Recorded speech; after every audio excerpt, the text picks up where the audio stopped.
CTV News with Sarah Freemark. 3 men from the United Kingdom charged in the death of an Owen Sound restaurant owner pleaded guilty in court. We begin tonight with a story that's made international headlines, the death of a family business owner, Sharif Rahman. It took police services spanning 2 continents to find the men responsible, and today they pleaded guilty. CTV's Mike Arcelides reports on the tragic case and the proposed sentences.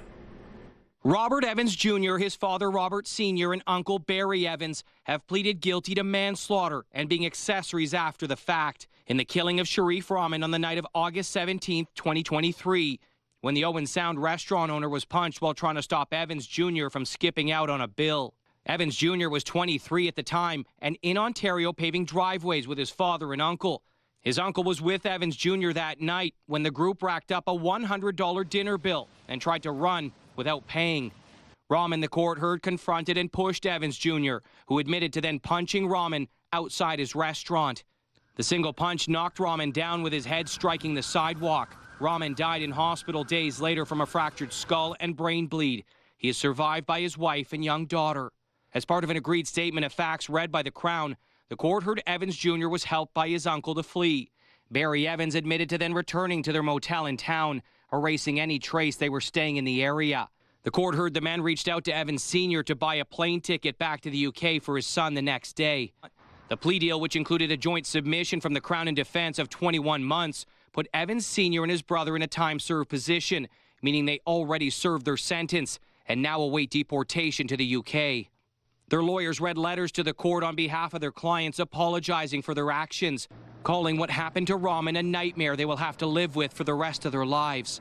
The court heard the plea deal was reached after considering all the evidence, noting triable issues that included whether Evans Jr. killed Rahman in self-defense. Both sides asking the judge to consider sentencing Robert Evans Jr. to 42 months behind bars, less time served in pre-sentence custody, leaving him with about 8 more months before he too is deported. Evans Jr. personally read his letter to the court, calling Rahman a good, respected family man. "This never should have happened. I didn't mean for him to die. I am sickened by the damage I have caused. I pray every day for his family. I understand if I am never forgiven. I am truly, truly sorry." Evans Jr. is scheduled to be sentenced in early July. Mike Arcelides, CTV News, Owen Sound. And late this afternoon, Owen Sound Mayor Ian Boddy released a statement saying, since the tragic loss of Sharif Rahman in August of 2023, our community has been seeking answers. I'm proud of the ways our community continues to honor Sharif's memory, supporting his family, and continue his legacy of kindness. Today, as we learn the outcome of the legal proceedings, we know that regardless of the sentences given, it's never going to feel like enough because the loss is forever. I encourage everyone in our community to continue to embody generosity and kindness towards one another in honor of Sharif Rahman and his family.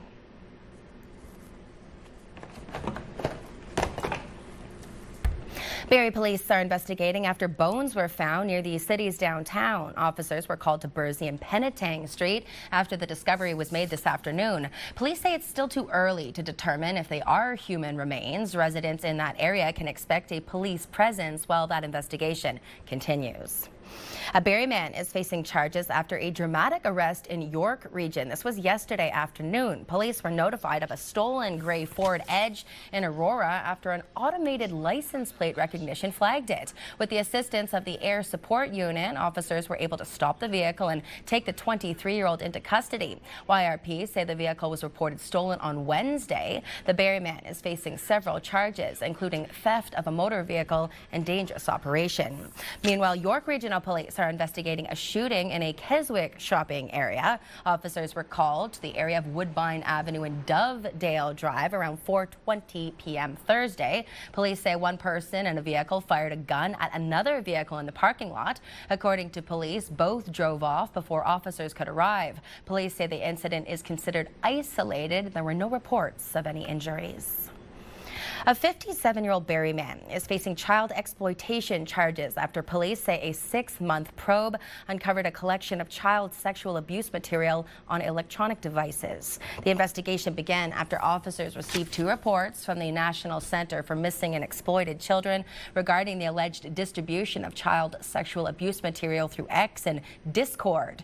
Officers then executed a search warrant at a South End Barrie home last month and seized several electronic devices. Police say images and videos of child sexual abuse and exploitation material were found. Well, the debate at the House of Commons or Queen's Park can often get heated. Tempers flare and insults fly. It becomes a sport of who's better at heckling, but can it go too far? One MPP from our region is now receiving backlash from comments he made to another MPP when she interrupted him during a comment. Here's CTV's Mike Lang.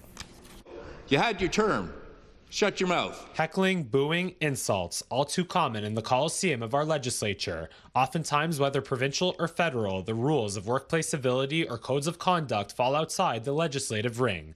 But those words, shut your mouth, did they go too far? They now have Simcoe Grey MPP Brian Saunderson under the microscope of public opinion, all from that interaction at Queen's Park on Monday. Why is the safety of women in this province not a priority for this government? NDP member Lisa Gretzky was challenging the Ford government on Bill 119, claiming it does not sufficiently protect the safety of women. MPP Saunderson was responding when he was directly heckled by MPP Gretzky, the MPP telling her to shut her mouth during his response. Would the member kindly retract that comment? The Deputy Speaker asking Saunderson to retract his comment on 2 occasions as tensions spiked in the Legislative Assembly. I would like all of you to please take a breath.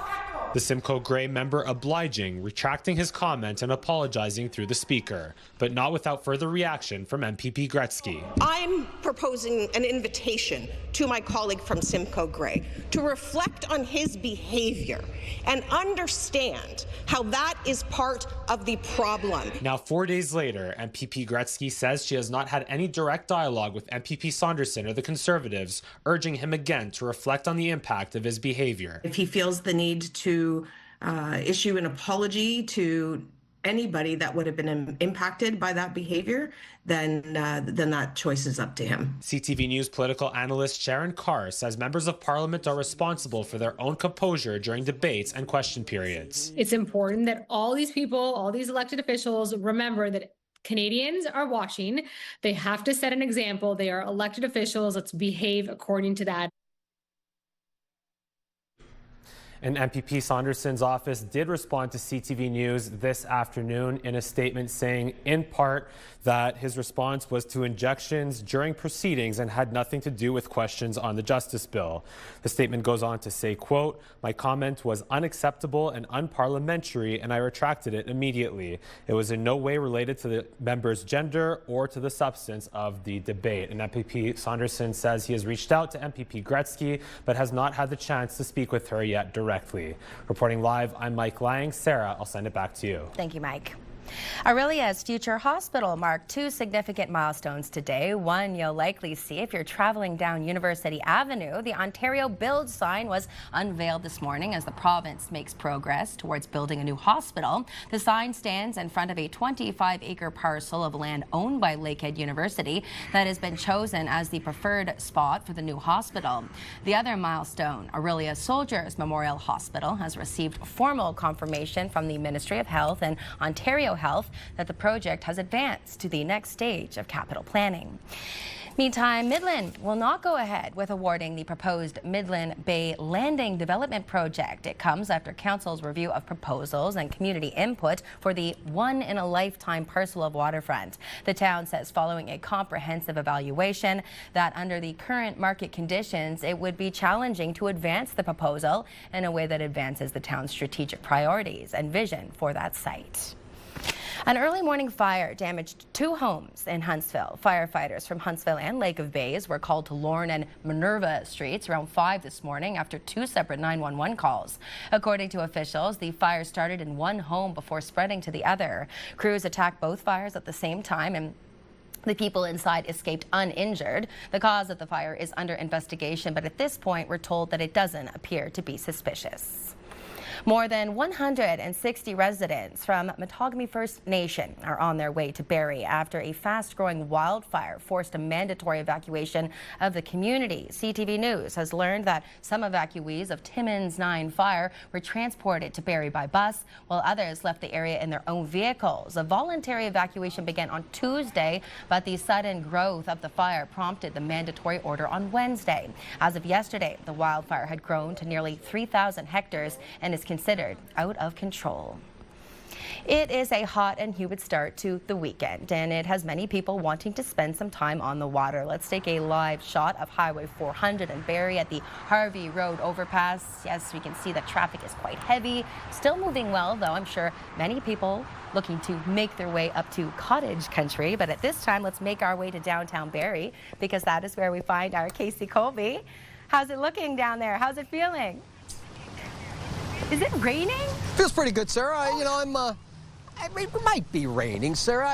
I'm not on the water, but the water is a part of me right now. And yes, it's coming down pretty good right now. We are at Meridian Square, of course. The Troubadour Festival is on tomorrow. They're setting up as per the stage behind me. Oh, look, there's a tent behind us, a canopy. Maybe we'll look into that in a little while. Let's talk about the first look at the forecast. Everybody likes to see the weather guy get wet. It's cooling off quite nicely. 26 degrees, of course. The first look at the forecast brought to you by graveldrivewayguy.com, your local gravel driveway expert.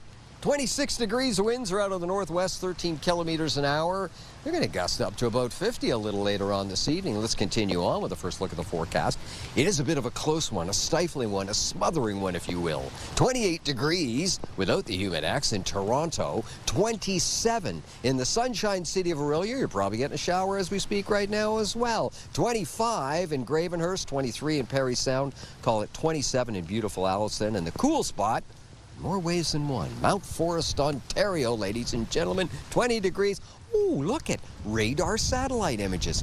That would be a bit of rain, wouldn't it?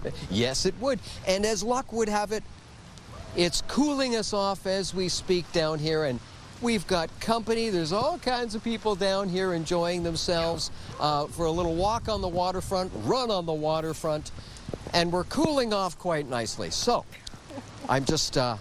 I was wondering, though, Sarah, whatever happened to that umbrella that you borrowed from me? If I did, in fact, have the umbrella, I would do my best to get it down there. But my gosh, is the weather changing so quickly. It was sunny just a moment ago. Go find some shelter, Case. We'll see you a little later. Oh, the joys of live television. Okay. Let's talk about Canada's largest outdoor student-run auto show. It's found right here in our region. In fact, for almost 4 decades now. Let's go to CTV's Rob Cooper, who took it all in. And today, I'm very excited to welcome you to the 38th Annual Georgian College Auto Show. The 3-day student-led auto show features more than 150 vehicles. All of the big players are here, and automotive lovers say this is one of their must-sees of the summer. I'm a car guy, and you know, I always like to see the new models, and I think there's a few 27s here. More than 150 students are involved in putting on the show. Program directors have spent the past 10 months preparing for it. For many, today is their first chance to get real industry experience. This thing is powered by a 2.7-liter V6 that is also turbocharged. Jerome Bedard is a third-year student at Georgian College. And again, we get to meet all these people, we get to experience all these cars, and it's just great to practice and also get a real-life experience. It makes me think on my feet, just being more confident talking to people. Sometimes I'm, would say, introverted, but being here and being with people makes you come out of your shell and just talk with a bunch of different personalities. It's very hands-on. That's the whole point of the show. It's the whole point of the learning experience, and we're just grateful. I mean, this show doesn't happen with Georgian. This happens with our manufacturers, our donors, our sponsors. It takes the industry who backs this entirely to make sure it can happen. Aside from kicking tires, people can take a few laps in these vehicles and experience drifting. Now, the Georgian College Auto Show is free to anyone under the age of 12, $10 for adults. It runs all weekend and wraps up Sunday at 5. Rob Cooper, CTV News, Barrie. The FIFA World Cup kicks off in Toronto in 1 week, and the city says it's ready to host the tournament. Officials from multiple departments spoke to the media today to highlight the plans that are in place for the competition. There is a major focus on getting people to leave their cars behind and take transit, walk, or bike. Approximately 300,000 additional visitors are expected for the World Cup, and authorities say they're working to keep people moving and safe throughout the event. Public transit will be the easiest and most reliable way to get around. Our plan includes enhanced transit services. There will be no public parking at Toronto Stadium, and parking will be extremely limited in the area as well. As by design, our goal is to move the largest number of people as efficiently as possible in and out of the area, and that's why we're taking a transit-first approach. Toronto Stadium will host 6 World Cup matches, including 5 group stage games and 1 knockout contest. The first game goes next Friday when Canada faces Bosnia-Herzegovina. That match will see Canada's men's team play its first ever World Cup game on Canadian soil. Do you know the history behind our city's name? I'll tell you. It's named after Rear Admiral Sir Robert Barrie. Sir Robert Barrie Day, June 5th, 2026. He destroyed, captured, subdued over 85 U.S. naval ships. A hero in the War of 1812, June 7th marks the anniversary of Sir Robert Barrie's death and the twinning agreement with Harrogate, England, where he's buried. He was given command of HMS Dragon, which played a major role in the blockade of American forces in Chesapeake Bay. He was very important because he served for such a long period of time. The Royal Military College of Canada in Kingston is where Barrie's headquarters were located. And much of that college, even today, you can find traces of things that were affected by Robert Barrie's presence. In fact, a number of the streets that are in the city, Bayfield is one of them, Collier, a lot of these streets in the downtown core are named after British admirals who served during that period. And the twinning agreement between the borough of Harrogate, where Sir Robert Barrie died, and the city of Barrie was signed on June 7th of 2013 for businesses and both countries to connect, collaborate, and grow internationally. Still to come here on CTV Barrie, it's Canada's biggest boot drive, so make sure to stop. Why these firefighters from Barrie are lining the doorways of our local businesses. Plus, items that haven't been seen in 114 years, when you can see these treasures up close. Stay with us. We've got those stories coming right up.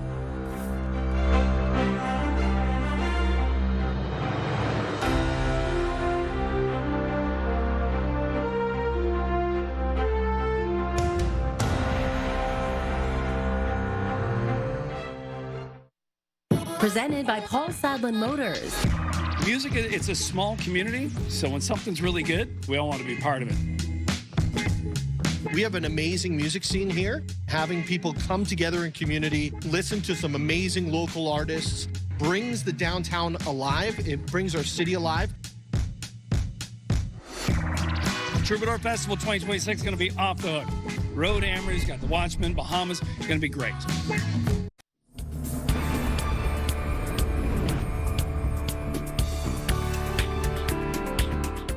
Thanks for staying with us. The St. Andrew's Presbyterian Church in Orillia recently opened a time capsule which had been sealed away for 114 years. And what they found inside was not necessarily surprising, but puzzling when you consider the capsule had been improperly sealed back in 1912 when it was interned. Yes. Yes, I was actually the one who had the opportunity to open the box and share with the entire congregation. When Reverend Shelley Chandler opened the time capsule, the coins were weathered from moisture in the box. Some papers and church tithing envelopes were intact. And although much was lost, what amazed the Reverend was what was perfect and the amazing connection she experienced. The newspaper on the very top survived the best. And there is a 2.5 column article about the church. And I've got this actual physical connection to the minister who began this church on May 21st, 1851. How amazing is that? The church will soon have the artifacts on display for everyone to enjoy. Now is the time to help the Barrie firefighters fill their boots, literally. We got tap, 5, 10, and 20. Do you want a sticker with that? Yeah. Awesome. Even they have the tap feature. We caught up with them at the entrance to the Zares and North Crossing, one of the 20 locations across the city that they're collecting at throughout this weekend. Since 1970, Barrie firefighters have been raising money through the annual boot drive for Muscular Dystrophy Canada and Barrie Fire Community Projects. This is a tradition for fire departments across Canada. We've been supporting them for 54 years, and this is mainly for them. Now, here in Barrie, because we collect such a big amount of money, we keep that part of that here in Barrie to help families locally. In fact, Barrie is the biggest boot drive in all of Canada. Last year, the fire service, along with 250 volunteers, raised $113,000, bringing the total over the 54 years to $2.8 million. The holiday market at Friday Harbour is getting a financial boost from the province. Today, Barrie-Innisfil MPP Andrea Kangin announced a $55,000 investment through the 2026 Experience Ontario program. The $20 million program is aimed at helping municipalities and event organizers deliver high-quality programming and experiences for people of all ages. In a release, Kangin says the money will help bring back the holiday market at Friday Harbour this year, enhancing the unique experience. And talking about unique experiences, our local dog team is back from an international competition, and boy, did they ever make history.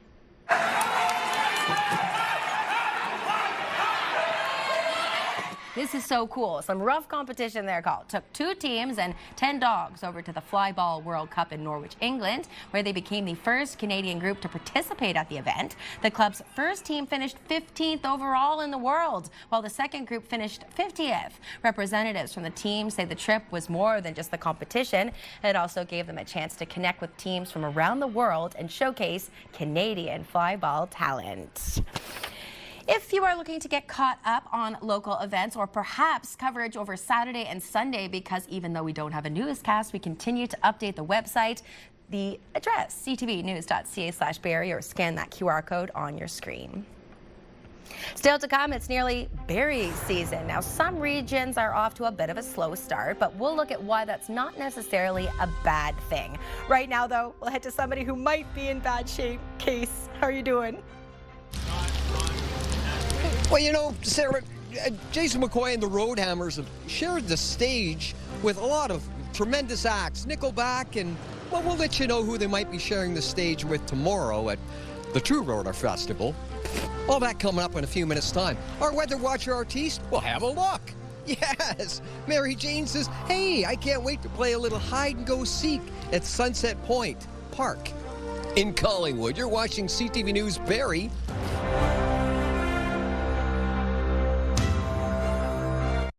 Hey, it's Martin and Steph from Bounce 104.1. And next week on the show, we're giving away tickets to see Roxette. So make sure you're listening Monday to Friday from 5:30 to 10 for your chance to win. Picture this, brought to you by Bounce 104.1 and Pure Country 106.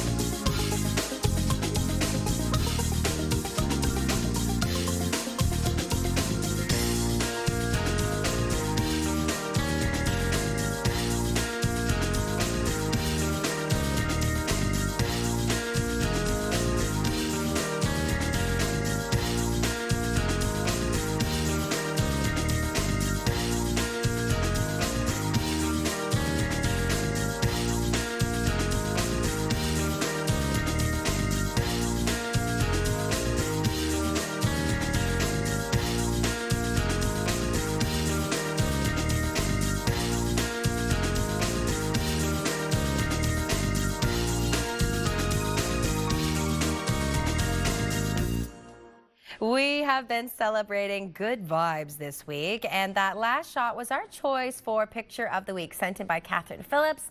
She said it was a shot of her great-granddaughter playing in the rain. Who says you can't have a little fun in the rain? We'll talk about that in a sec. Next week, it's all about what's on the grill. Juicy steak, burgers, veggies, whatever it is. Picture this at ctv.ca. See, Case? It's all about the minds. The mindset. My sopping wet friend, you were just caught in the downpour. Are you completely soaked? Your shirt definitely looks it. How are your pants doing? I'm wearing waterproof clothes as issued by CTV. Waterproof, well, every weatherman gets them. So we're waterproof, we're doing very well. The rain has relented now, as luck would have it. And as mentioned, yeah, we're down here at Troubadour Festival. Beautiful hats, lots of merch, lots of fun. More on the Troubadour coming up in just a few minutes' time. Let's talk about the weather. Sure, they're setting up. The stage is ready, or pretty much ready. Is Mother Nature ready? Well, let's talk about it. Let's talk about the forecast, diving in right now, starting with the temperature. A little refreshing shower, isn't that lovely? Yes, 23 degrees is what we're looking at in Parry Sound. 26 here in beautiful Barrie at Meridian, right down on the waterfront. 26 degrees is what we're coming in at Newmarket, and 20 degrees in Mount Forest, and we're also call it 22 degrees in Collingwood. Almanac for today, 28-12, the high, the low. Much warmer when you factor in, of course, the Humidex, and not quite 33.3, stretching way back to 1871 for record heat, and record low just barely above the freezing mark back in 1958, 0.6. Sunrise is 5:35. It sets at 8:59. I'll get it out. 15 hours and 24 minutes of daylight is what we can expect. Radam, roll that forecast rate. Oh, look at the shower activity. There's quite a bit, incidentally, certainly this evening, and the chance thereof tomorrow. So yes, we're going to keep that in mind, but we're operating tomorrow night with the Troubadour, so it's going to be we're the power of positive thinking. Craig, that's what we're doing.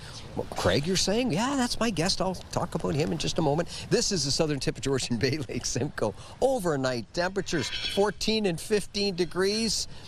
Yes, cloud cover, showers, check. There is a risk of a thunderstorm this evening, incidentally. And then for tomorrow, well, 21, 22, and 23 degrees, cloudy skies, 60% chance of a shower during the course of the day. Feeling like 27 degrees when you factor in the Humidex, and winds picking up 30 to 50 k out of the west. To Orangeville, Bradford, Georgina, Newmarket, Richmond Hill, 16 and 17 degrees overnight is what we can expect. Cloudy with a passing shower, as our forecast radar just showed us. Possibly even a risk of a thunderstorm. 24, 27, 28 degrees for tomorrow. Feeling like 33? Whoa, the Humidex. Not quite summer yet, Craig. Craig, more on that in just a moment. Cloudy, and yes, we are looking at a shower or two during the course of the day, possibly even a thunderstorm. Parry Sound, Huntsville, Bracebridge, Gravenhurst, Haliburton. Did I say Huntsville? 15 degrees overnight, increasing cloud cover, 40% chance of a shower this evening. And then for tomorrow, 20, 21 degrees, cloudy, and a 60% chance of a shower and or a thunderstorm is certainly possible. That's tonight and tomorrow. How about the rest of the weekend? Where would we find that? We would find that in the Diamond and Diamond Lawyers 5-day extended forecast. And here we go, starting with Simcoe County. Sunday's looking lovely. Look at that. Sunny skies, 24. More sunshine for you on Monday. 26. We're heating up again. Here comes the humidity. Tuesday, sun and cloud. Slight chance of a shower. And again then on the Wednesday, 28, 29. We're into the 30-degree temperatures by that point. 5-day extended forecast, York Region, have a look. Sunday, Monday, gorgeous, 26 degrees, 25 on the Monday. Tuesday, we throw in a few clouds just to keep it spicy. 28 degrees, 29 on Wednesday, and slight chance of a passing shower. And yeah, with climbing humidity levels, that's no big surprise. Muskoka, Parry Sound, Haliburton, have a look. And here we go. It looks like Sunday, Monday, gorgeous. 24, 27 degrees, 28. You're not going to want to come back from your cottage, are you? Tuesday, it looks like cloudy skies and 28, 29 degrees on Wednesday, fair skies. 40% chance of a shower. That's the forecast on land. How about on water? The Marine Report I'm talking about. Yes, brought to you by our friends at Suzuki Marine, North Lake and South Lakes Huron to start with. And let's talk about the wind speeds, 10 to 15 knots out of the northwest, for North Lake Huron, and maintaining about 15 knots on South Lake Huron. As far as waves, well, half a meter to a meter on North Lake Huron and half a meter or less tomorrow for South Lake Huron. Let's go to Georgian Bay, Lake Simcoe, and winds, well, 15 to 10 knots out of the west for both Georgian Bay and Lake Simcoe into this evening into tomorrow, and the waves half a meter to 1 meter on Georgian Bay, and half meter to less than half a meter for Saturday. And Greg Stevens, the executive director of course, of the Downtown Barrie BIA, joining us now. And wow, you look dry and neat, and you smell good, and yeah, I mean, you just look fantastic. Fantastic merch, the Troubadour merch. This is the first year we've had it, is it not? This is the first year, first year, and we're really, really excited. And, you know, we're building off of the momentum of last year. I think if people remember, like, it was 4 great concerts last year. We ended off in September with Brett Kissel, and so we're just ready to go for tomorrow night with the Roadhammers. Tomorrow night with Jason and the Roadhammers, and the merch is new and looking really good, as per Craig, our model. But there's other new things happening too, and to touch upon some of them that we may look at and see here. Yeah, I'm really, really excited. What we've done this year is we've added a full day of programming. So we've got activities and performance kicking off at 11:15 a.m. And we're really excited about our noon performance, which is a children's performer, Katie and Toby, that have 43 million followers on YouTube. 43 million? Yes. So they've got quite an audience that we're excited to have in downtown Barrie. And they're going to be on a brand new Troubadour street stage. So we're on the main stage right now. This new stage, street stage, is going to be up on Dunlop Street, just directly above from us, and that's a new feature as well. So it's a great time to bring families, your friends, the kids, take in the children's performance, and then we've got some great emerging artists for the entire afternoon. And then that will transition 4 o'clock to the main stage, and then we kick off the Troubadour evening at 5 o'clock with the local opener showcase. A great opener, Sam Poley and the Old Tomorrows, and then, like I said, Jason McCoy and the Roadhammers to head it off for the evening. So it's a full day of family fun without any question. There's music, there's food. Downtown Barrie, of course, lots to do. Beautiful vistas, as they say in weather circles, and the merch, which is fantastic. Again, our message to everybody with the Troubadour Festival: family friendly. Come on down. And free. Everything is absolutely free, which is amazing to be able to offer a free, community concert festival. Actually, a full festival is it's amazing. And so the support that we've gotten from our local community, our municipality, our council, and mayor is just amazing. And we're here to do this for the community. So come on down and support the downtown, our beautiful waterfront, as you mentioned, and have a great time. Yeah, it's going to be awesome. I don't see how you couldn't. Craig Stevens, thank you very much. Appreciate it. Troubadour Festival right here, right in downtown Barrie tomorrow. Take it in. Sarah, back to you. Yes, as you can tell, I'm very excited. I will be hosting the entire thing. I'll be there with you from 12 o'clock on, so love to see you. Let's talk about strawberry season, because right now in Quebec, it's off to a late start, with farmers blaming a colder than normal spring. However, as CTV's Angela McKenzie tells us, there is a sweet benefit to that delay. Out in one of her strawberry fields here at Ferme Forget in Laval, Rebecca Lamontagne sees the first berries beginning to appear. We only grow strawberries that arrives end of June, beginning of July. I think we are like a few days late. With the cold spring, Quebec strawberry producers are up to 5 days behind schedule. But there's a silver lining. They're getting sweeter berries and plenty of them.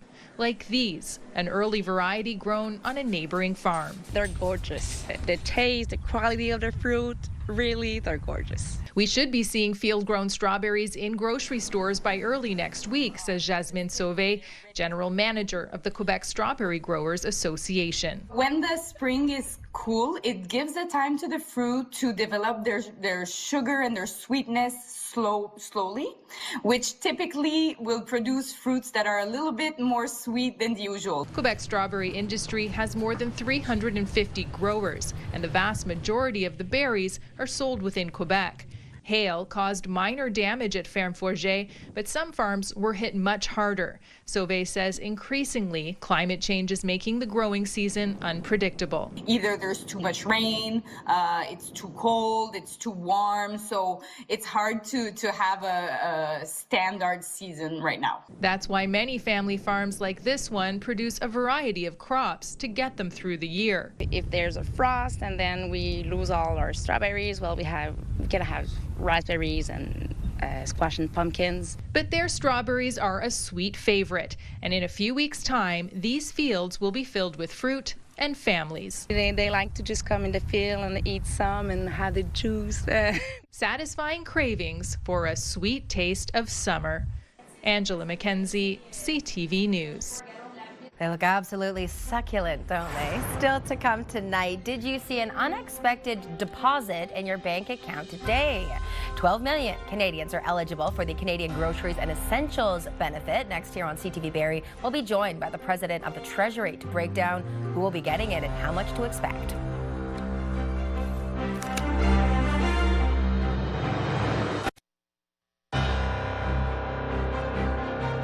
Recapping our top stories, Robert Evans Jr., his father Robert Sr. and Uncle Barry Evans have pleaded guilty to manslaughter and being accessories after the fact in the killing of Sharif Rahman in 2023 when the Owen Sound restaurant owner was punched while trying to stop Evans Jr. from skipping out on a bill. Simcoe Grey MPP Brian Saunderson is apologizing for telling NDP member Lisa Gretzky to, quote, shut her mouth in legislature before saying his response was to interjections during proceedings and had nothing to do with questions on the Justice Bill. And the Georgian College Auto Show is Canada's largest outdoor student-run auto show at the Barrie campus and features more than 150 vehicles and interactive displays. The auto show is free to anyone under the age of 12. It's $10 for adults and runs all weekend long, with it wrapping up on Sunday at 5 p.m. Well, you may have noticed a deposit in your bank account today. The first payment of the federal government's Groceries and Essentials benefit came through, and approximately 12 million Canadians are eligible. Joining us now to explain who that is and what they'll see is the President of the Treasury Board, Minister Shefkat Ali. Thanks for being here. Can you explain to our viewers, Minister, who will see this benefit in their bank account today? Thank you, Sarah, for having me, and hello to all your viewers. That, as you know, the global landscape is rapidly changing, leaving economies, businesses, and workers under a cloud of uncertainty. So in response, Canada's new government is focused on what we can control, building a stronger economy to make life more affordable for Canadians. 12 million that, based upon their income, who would qualify the low-income and medium-income Canadians, their GST credit of value of their 2024-25 tax credit. That value, 50% of that would be given to them if they're eligible to support their affordability challenges. Okay, and then if we were to look at, let's say, a family, a couple with 3 children, can you give us a rough dollar estimate what they might see? So it's like single person will receive about, annually, a family of 4 will receive $1,890 combined. So this first payment today is just a top up. So remaining, they will be receiving quarterly. So which means first year, family of 4 will be receiving $1,890 who are eligible. And from then for the second year, it would be $1,400 for family of 4 for the next 4 years. And the single person will receive $950 this year. And next 4 year, they will receive $700 annually for 4 years. Okay, Minister, we will leave it there for today. Thank you again for your time. I've been speaking with the President of the Treasury Board, Minister Shefkat Ali. Now, a reminder, if you'd like to revisit this interview, it can be found on our website. There it is, ctvnews.ca/Barrie, or scan that QR code on the screen. So again, the benefit replaces the GST-HST credit, and the Canada Revenue Agency determines eligibility when people file their tax returns. The federal government says quarterly payments amounts will increase by 25% for 5 years, meant to provide additional support to low-income Canadians. Turning to business news, the latest job numbers are out and it beat expectations. Statistics Canada says the Canadian economy added just shy of 88,000 jobs last month. That puts the unemployment rate at 6.6%. This is the first month of job gains in 2026, and it helped wipe out nearly 80% of all job losses so far this year. Moving right into those markets for you, the TSX was down 803 points, the Dow was down 695, and the Nasdaq was down 1,121. In commodities, oil was down, closing at $90.54 a barrel. Gold was down, finishing at $4,365 an ounce. Our dollar down, ending the day at 71.82 cents U.S. It was Jersey night at Athletic Culture Stadium last night as the Barrie Baycats took on the Chatham-Kent Barnstormers. Rio first pitch swinging. It's high and deep to right field. It's up. It's out of here. Now the Barnstormers led 7-3 before the Baycats' Ryan Rio cut into that lead with a 3-run homer. It was a battle for the Baycats as the Barnstormers pulled ahead, but Barrie pushed back, adding 3 runs in the 9th to tie the game and win it in the 10th inning to complete the comeback. Now get this. This is the 5th time this season the Baycats have gone to extra innings and won the game. Go Baycats.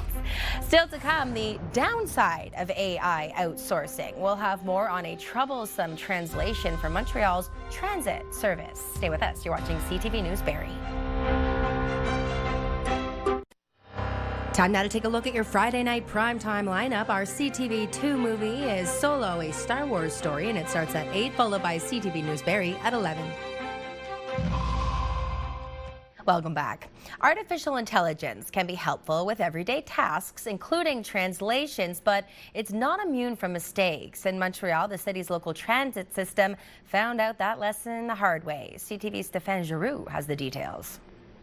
Bishop Street in Montreal is believed to be named after 19th century Anglican bishop Francis Fulford, except in Montreal's 747 bus line has been rechristened Bishop, as in a honey store, and it created a negative buzz at the STM. So yes, we're using AI probably in many places. Probably sometimes you need to have some supervisor in there. In that case, it didn't happen.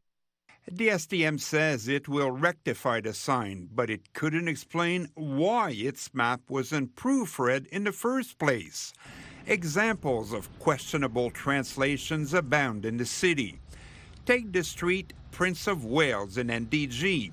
A local contractor made a huge blunder by calling it Prince of Wales. We don't see any whales or any sea around here. You know what I'm saying? So I don't even think it's somebody's humor. It's somebody's illiteracy. Now, the sign might be funny, but for a lot of people, it's also a sign that we're relying way too much on artificial intelligence. This story is a perfect example of why AI cannot be trusted to fully take over from humans anytime soon. It makes mistakes, it hallucinates, it lies, it confabulates. An embarrassment, too, for professional translators who are being replaced by AI.